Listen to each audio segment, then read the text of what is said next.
back to the channel and welcome back to the vlog. In today's video we are at the National Lobster Hatchery. I wanted to come down here today to highlight some of the amazing things they're doing down here in terms of marine life conservation. Conserving wildlife and making sure that we take care of this planet of ours is so important, and a lot of times we don't think about all the important things that we need to do in the ocean.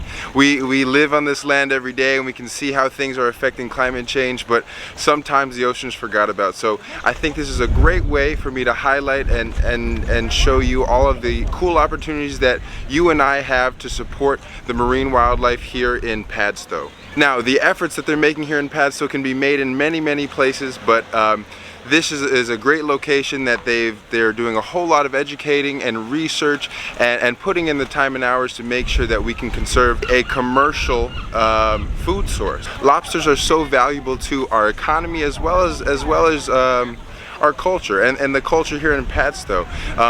For many years, fishing for lobster and crab has been a very important part of this culture, and I'll show you in the town. It's something that all of the children are doing. Everyone grows up learning crabbing, fishing for lobster, these kinds of things, and we want to maintain that history and that beauty and that tradition. So we're gonna go inside, we're gonna talk to a few people, and we're gonna see if I can encourage you guys to come out here and support the National Lobster Hatchery. Something a little bit different. I've spoken to the people ahead of time, and so hopefully I'm looking for Claire Stanley. Hopefully I can find her in there and she can give me a bit of a tour and tell us a little bit more about the awesome work that they're doing here. Now, the first thing I wanted to mention is they have a visitor center, okay? So for those of you who just want to come down and take a look, you guys are more than welcome to come down and visit. Admission is very cheap, a few pounds to get in, and it's well worth the education. They have an Adopt a Lobster program, which is an awesome way for you guys to adopt and track a lobster as it grows and it goes through its life here in Padstow. So I am here and I've connected with Claire and Amy, and they're here to take me around, show me a few things that the hatchery does, and yeah, really learn about what we can do and what you guys can do to help support them. This is our visitor centre. It's where you can learn about our lobsters, about the kind of history of fishing in Cornwall in particular, about the fishermen that we work with, and just about the lobster life cycle in general as well. There's some native marine species as well in the tank, so it's not all about lobster. Even though we're a lobster hatchery, we've got different local marine life as well, so people get to see, especially if you live in a city, you don't get to see much about the kind of wildlife around here. Absolutely, it's a yeah. perfect place to meet creatures. What other things are here in the hatchery? We've got anemones, we've got prawns, blennies. It's basically all the species you'd find in the rock pools around Cornwall. Okay. But in here we've got, they used to be called spider crabs, but they've got a new name. They're called Cornish king crabs now. Cornish king and it's to try and make them seem more appealing to people to consume them. But they look like spiders. To be frank with you, I think that'll work. They have this program in which, and sometimes some of the restaurants, they'll ask people to donate a pound, and from that, the lobster they ate, another one is set free, and so. That's perfectly explained. Wait, what a way to sustain! I mean, that's what you need to do. And how much better do you feel when you've had a delicious lobster to know that there's one thing put back in its place? You don't have to feel, yeah, you don't have to feel no guilt, right? A way of giving back. Yeah, like literally. Or putting back. Putting back, right? Do you want to have a little tour of the backstage area first? This is very special area. Only very special people are allowed in here. Oh, this is where the Beyoncé's live. Oh, this is, oh, okay. These are the Beyoncé's of the sea. Yeah, so these are all the mums. They've got all the eggs basically on their tail. In a nutshell, the fishermen donate the buried hens to us. We put them in the tanks. We've got some. Actually, this is Caitlin, sorry. Hi. Caitlin. Oh yeah, we met at met at the front, yeah. Am I getting a hen out of some eggs? And you can see the eggs. We've got the nice Oh, and they have. We've got some in the cooler temperatures, which we've got black and green eggs, which is ready to hatch. And then in the temperatures that we've got some dead eggs, which are ready to pop. Oh wow.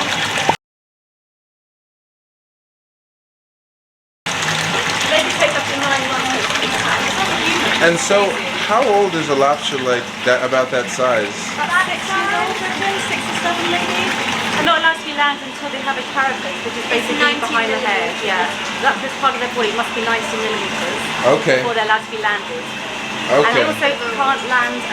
The fishermen are not allowed to land buried hens, which is the females of eggs. unless they're bringing them to us. We have special dispensation. Okay. So if they're on a special list, they're allowed to. Okay. But otherwise, Maybe yeah, Beyonce would back. make it, but not everybody. But these are all kind of measures that are being put in place to help conserve lobster stocks, so they're really important. And the hatchery is like a kind of a bonus, where as well as helping to kind of protect them in the ocean, we're actually putting more back. So it's almost just like we're feeding the ocean. Replenishing the And stock. I had that question. Is there, you know, I know you guys, I'm sure it's very calculated, the numbers and things that you place back. There's a lot of science Is it possible to put too many back? Is there any danger in that, or the more the merrier? It's a good question actually, but I don't think, the way things are currently, I would say no. Yeah. Only because nature as well has its part to play, so I think it's unlikely lobsters the way they are, the way they take Well, so their long life to mate. cycle, Yeah, they've got like 9 months gestation period. They only come out once in a while to mate. The whole mating process is very interesting. Yeah. That's another video for you. Okay. But yeah, so the whole way the life cycle works, as you said, I don't think it's going to be a problem. Plus, as long as people are fishing them, it kind of keeps it, you know, Maintaining down. Anyway. Yeah. So we'd have to release like millions at this point. Yeah, I agree. And how?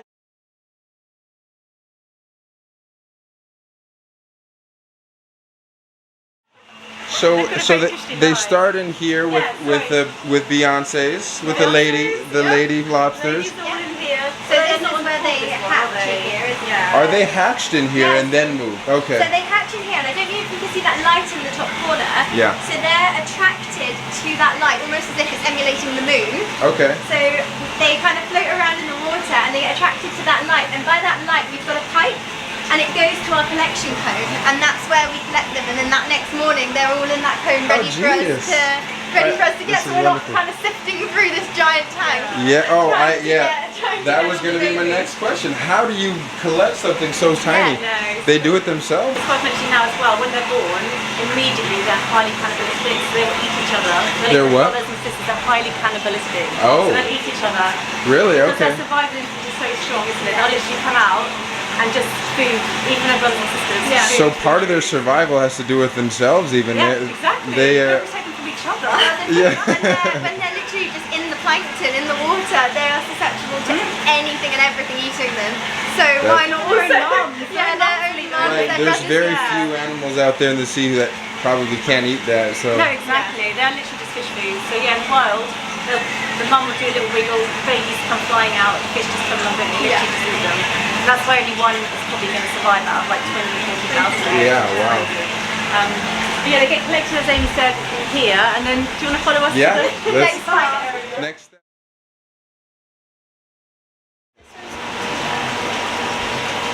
Yeah, so these hatched last night, and they were transferred into this cone today. Is this stage 4 then? So this is stage 1, Okay. when they've literally just hatched out of their mum, and then they go through. So this is the larval stage. They have First stage stage. 1 to stage 4. Okay.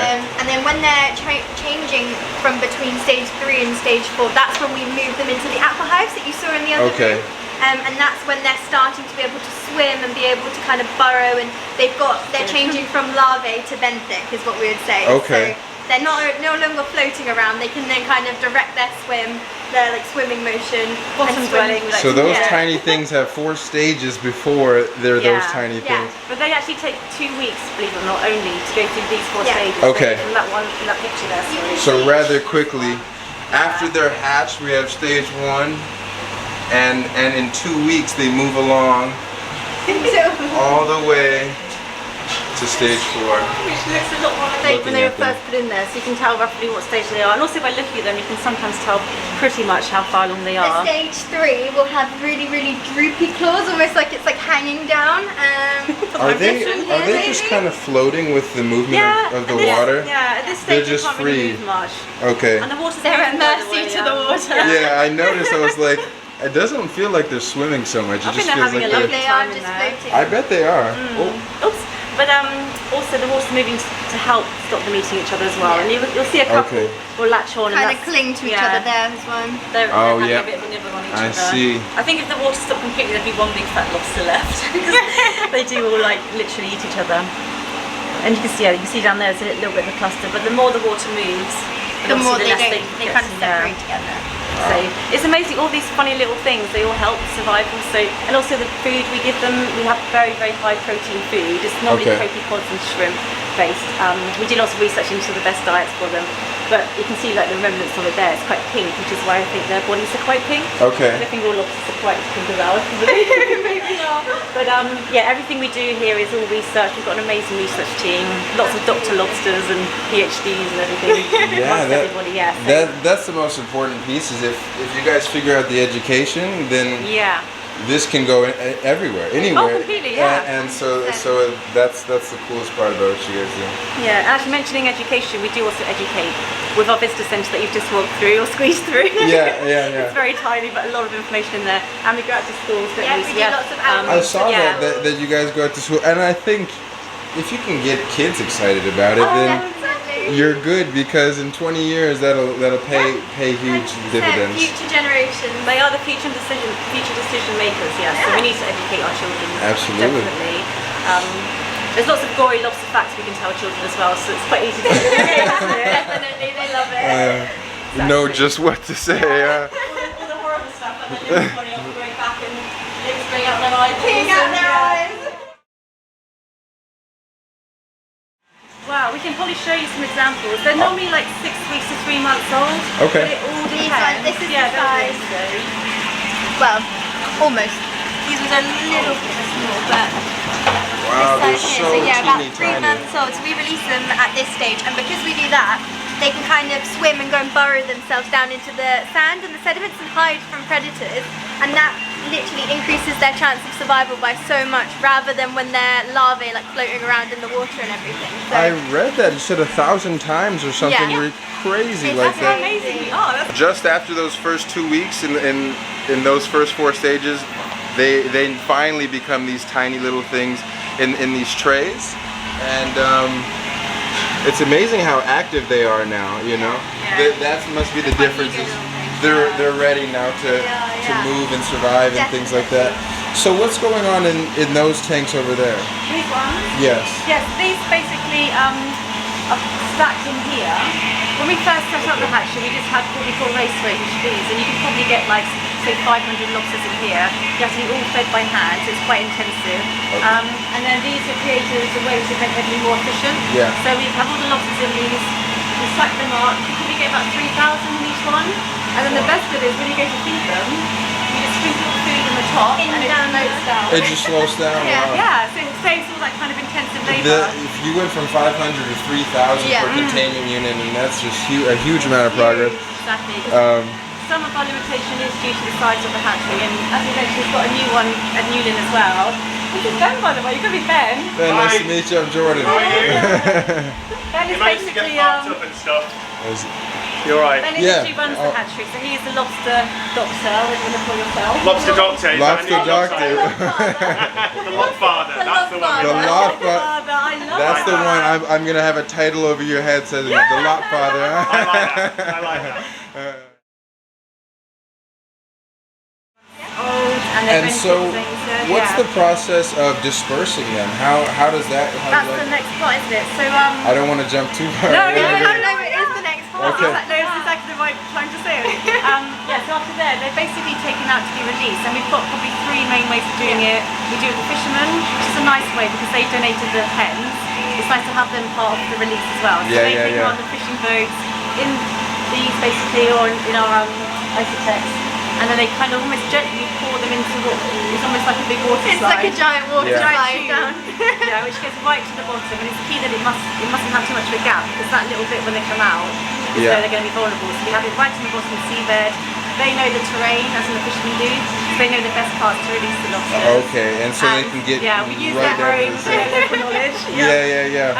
And then literally as they put on, as they come out the bottom, they are gone within seconds, aren't they? But we've had videos and we've had divers film it as well, and you can see because they're benthic, within a second they just disappear. In that sand, which is good. That means they're safe. That is very good. Yeah. And then we also have divers who do the same, but they bring them down. They kind of put the 2 plates together. bring them down to the seabed again, release them, and they just disappear anyway. And then occasionally we'll do like rockpool releases ourselves. More common than not at the moment. We do kind of shore releases, so we'll go to a rocky kind of environment, the rocky shore, and we'll release them in rock pools when the tide's incoming, so that they can kind of go and hide. And places that aren't too exposed to the elements as well, so they're a bit more sheltered from like wave action and from bigger fish, everything like that. And yeah, basically once they're released, hopefully they live a very happy life in the sea. They can't be caught by fishermen until, because of the minimum landing size we spoke about earlier, until they're probably 6-7 years old. So they get at least 6-7 years. I had no idea how long lobsters lived and how long they take to mature. The biggest lobster ever found, I think you can see it. You can't see it up there. It's a sticker on the floor, but that's actually based on the biggest lobster This is ever the found. real size. Yeah, it's the biggest lobster ever That's caught. the size of a child. Yeah, bigger than most children. Or the one right in front of us. We should go to lie down, shouldn't we? Wow, guys, that's the size of the largest lobster. All right, what is this? Oh! So these are part of a research project that we did called Lobster Grower. And pretty much they had them out in the sea in containers, and they were looking at the difference between growing lobsters out at sea compared to growing them in the hatchery, and seeing. So then they had an ecological conditioning step, we called it, and they had no feed cost because they were eating what was in the environment. So they were eating plankton as it like drifted past, algae as it drifted past. All their natural food, isn't it? Yeah, all their natural food sources that they would have in the wild. And these ones are the ones, the project's ended now, and these are the ones that we're kind of housing at the moment. But you can see that they're a lot darker and bluer in colour. I'm not going to do that one. That's what I was going to ask. Is that just because of a lack of environmental changes in their color? So we think that the colour of the ones that are reared in the hatchery might be from the artificial lighting. And then these ones that were reared out at sea, obviously the sea's a dark blue environment, so we think that that's why these ones are a lot darker in colour. Is that just they dwell on the bottom of the ocean, right? So is it like a defense mechanism to match the color or something? Camouflage is definitely. There's a genetic element as well. Yeah. And occasionally we'll get what we call a genetic morph, where there'll be like a bright orange lobster. Yeah. Or like a really bright blue, Really like bright useful blue. ones. Or sometimes you can get like one blue, one orange side Like of it, half which is and crazy. I'm sure many of you are thinking, why are these lobsters not red?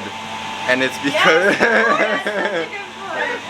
they have not been cooked yet. They are still alive, and that color comes when they're cooked and boiled. People come in here, don't they? And they say, why are the lobsters red? And like most of our lobsters, even the curly toys, they all come in red, and we're like, red means dead for a lobster. Yeah, like, red means red.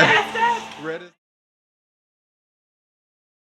And then these ones here, these are part of a project that we're working on at the moment. You can't really get there too well, but these are the only known age lobsters in the UK. So they were reared here, and we're working with the University of East Anglia on a project to develop a DNA method to accurately age lobsters. Yeah. So that's a bit cool. That's But they're at their second stage at the moment, so we're housing them for the time being. These are about 3 years old now.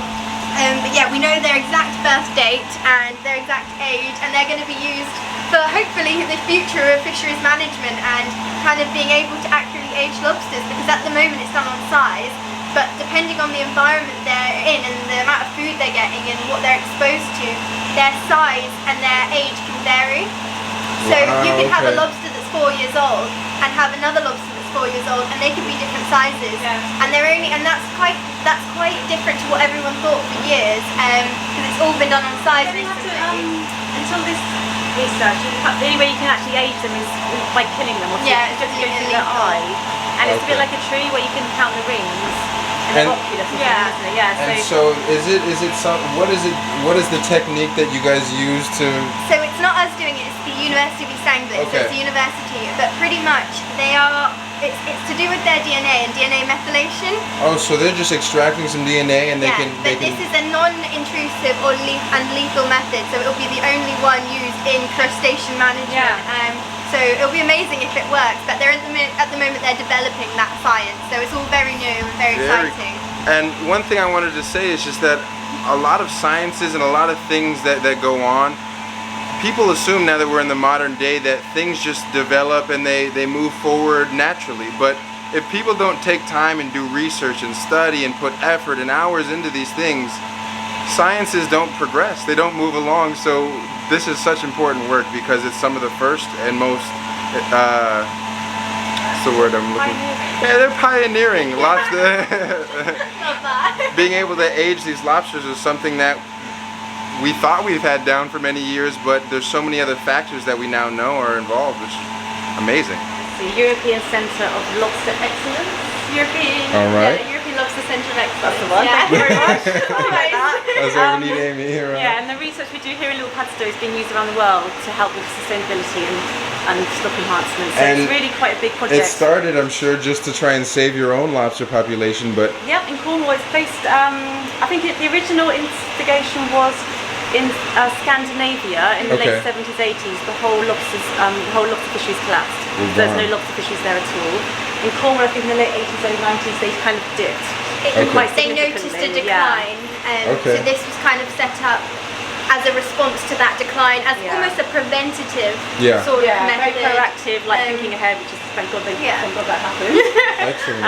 And it was a guy called Eddie Derryman, who's amazing. He set it up. His brainwave. Incredible man. Got funding, God knows how, to set the hatchery up, and then it's grown. That was in 2000 we first opened the doors, and now 22 years later, it's thriving. We do about 50,000-60,000 lobsters a year just from this site. Then we have another site. We say 25,000. It kind of varies on the year how much berry hens we get in, how much survival is. But yeah, it's around 25,000 to 30,000 lobsters a year. And then we've got another site in Newlyn that also helps us contribute to that kind of level as well. So about total 40,000-50,000 a year. So a fair few lobsters back into the wild. This is it feels somewhat like a small operation, but after this is not. This is not.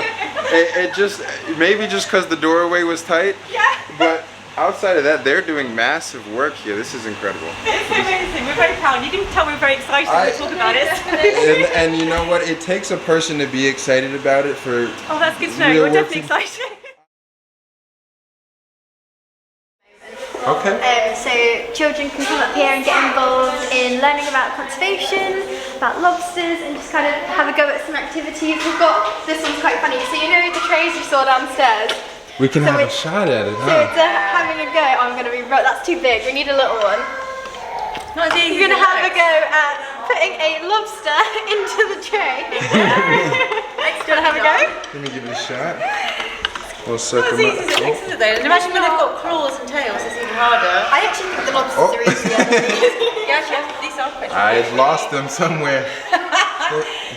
Okay, you can't get a job here, sorry. I just put all 7 in one. Size. So this is an example. So what they would do is they measure from the back of the eye socket to the end of the carapace, and they have the 90 millimeters. So this one is big enough to land. So that's how the fishermen know whether they can land them or not. Okay. All right. And these would all be too small then. That one might just fit. It's hard to say actually. No, slightly too small. Yeah, that would go back. Lucky lobster. Back in the day, believe it or not, lobster was fed to prisoners because it was so plentiful. Yeah. This is something weird. I knew too, and it's shocking how once people found out. I know. No, it's like 70 quid a lobster in some of the restaurants around here. Whereas back in the day, there was even a clause where they would sign a clause to say they wouldn't feed the staff lobster more than 3 times a week because it was thought of as that like the lowest level of food. This is the project that actually Amy's focused on. Yeah, so this is the one that I'm working on. So it's called Eurospac. It's a seawater air conditioning system. So pretty much we're looking at ways in which we can use cold seawater to heat and chill like buildings. So we've got another hatchery down at Newlyn, like we said, and it's being used as a demonstration site to see how we can use the kind of discharged water from this system in the agricultural processes to see if we can maintain our ideal water and air temperatures for the rearing of lobsters. We'll be reducing, it says it on here, but we'll be reducing our energy up to 90%. It doesn't use a refrigerant gas, so it's all a lot more environmentally friendly. And we're kind of scoping the potential with this project. So we've got partners in the UK and in France as well. And it's got 11 partners. All kinds of development can come out of this thing beyond just lobsters. We can be cooling and heating systems. No, it's brilliant. So what do we take in cold water? Yes, so cold water is that kind of intaken from the sea. That runs towards a heat exchanger, which then has a freshwater loop in it, and the energy from the cold water will go to the freshwater loop to be used in AC, and then that water that's obviously at a slightly warmer temperature, the seawater, instead of putting it back into the environment, we're going to look at ways in which we can use it in aquaculture for kind of rearing native species or even warmer water species as well. Cool. So kind of like a recirculation and circular economy side of it. Very cool. You're very well spoken, Amy. Thank you very much. That's my job. Yes. Very good explaining stuff. Yeah. I'm just watching. I was just reading my board. I made this. It's like my baby. This is called Project Euro Sweat.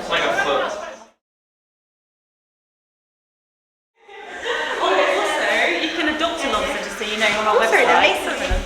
You can actually adopt one, and you give it a name. You can adopt it for yourself or friends. We do wedding favours as well, so you adopt them for like sweetheart lobsters who will be released together. Very cool. And then the lobster gets released, and you can track where and when it's been released. So you just type in the name or the date, and it will just say your lobster's been released at Highland Bay, for example, on this date. Very cool. Yeah, so you can do that too. It's a really nice little present to give people, like an ethical present.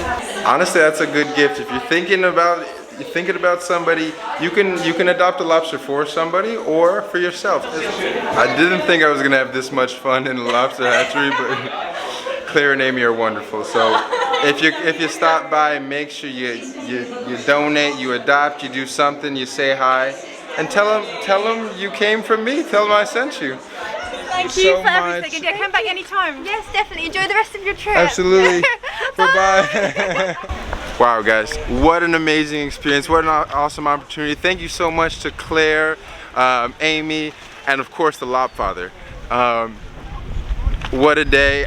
Make sure you guys come down. If you're in Padstow, you better be at the National Lobster Hatchery, because there's a lot of amazing things to see, a lot of amazing people to talk to. But other than that, thank you so much for watching. Thank you for joining us again. Please like and subscribe and support them. I'll leave the link down. Support them, please. Go right now, support them.